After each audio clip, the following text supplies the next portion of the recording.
Morgan and Dawson Rath have always had a special bond. For Morgan, having a younger sibling with a special need also made him grow up fast. Morgan came up to me and he said, "Hey Dad, when you and Mom die, am I going to have to take care of Dawson? I'm not sure I can do that."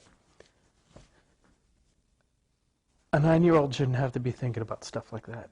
When Dawson was 14 months old, the Raths say a caregiver shook him and caused his brain to bleed, a condition commonly called shaken baby syndrome. Brain injury in babies is often difficult to detect because a child may look normal on the outside, while the damage inside is growing. The question for the physician is, how do you pick out that one infant who's crying and fussy because they've got a brain injury from the 99 other ones who don't have a brain injury? Dr. Rachel Berger is leading a team of researchers developing a quick blood test. It would detect chemicals in the body that are released when the brain is injured. A positive test would mean that a child would benefit from high-tech follow-up. Dr. Berger says the blood test alone would not be enough to determine if a child's brain injury was accidental or intentional, but it would lead to more frequent correct diagnosis. With the Health Team 9 Health Watch, I'm Dr. Linda McClintock, Bay News 9. First, here are some clues that you are at risk for the bone disease if you weigh less than 127 pounds, if you have a smaller frame and less hardy bones, if your mother had a hip fracture.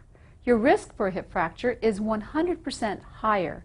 And if you smoke or have 2 or more alcoholic drinks a day, your risk increases. Those habits can lower estrogen that helps your bones and prevents your body from absorbing calcium. And if you have been depressed, you may have increased a level of an inflammatory protein that speeds up bone loss. And finally, antacids, thyroid hormones, asthma, and cancer drugs can lead to bone loss and osteoporosis. Also, if you have not menstruated for 3 months and not pregnant, it could be that you are low in estrogen and at risk for the disease. With the Health Team 9 Health Watch, I'm Dr. Linda McClintock, Bay News 9. Women who experience health problems during pregnancy may want to take extra precautions later in life. The first problem, high blood pressure. A new study found women who have eclampsia during pregnancy could show signs of heart disease 3 years earlier than women with normal pressure. Women fall into this category should get their blood pressure and cholesterol checked regularly. If you are diagnosed with gestational diabetes, you have up to 50% higher risk of developing type 2 diabetes within 10 years. It's recommended you get tested annually for the disease, and women who suffer postpartum depression are twice as likely to have another episode within 5 years. They may also be prone to depression during hormonal fluctuations.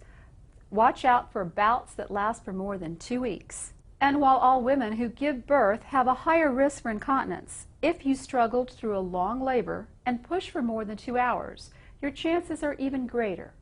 Kegel exercises are the best way to prevent problems. With the Health Team 9 Health Watch, I'm Dr. Linda McClintock, Bay News 9. These days, when people are looking to save money, you may be able to combine multiple prescriptions into one. For example, if you're taking birth control pill and an acne drug, there could be a prescription your doctor can prescribe that will treat both at a lower cost. Another way to save? In some cases, your doctor may be able to give you a pill that's double the dose. By splitting them in half, you'll get twice the pills for around the same amount of money. Just remember, there are some pills that won't work this way, like extended release forms, capsules, and gel caps. Also, comparison shop. There may be websites that can help you find the most affordable drugs. Also, some pharmaceutical companies offer assistance. Find out if the maker of your medication offers assistance to low-income patients. Again, there are many websites that offer solutions. With the Health Team 9 Health Watch, I'm Dr. Linda McClintock, Bay News 9.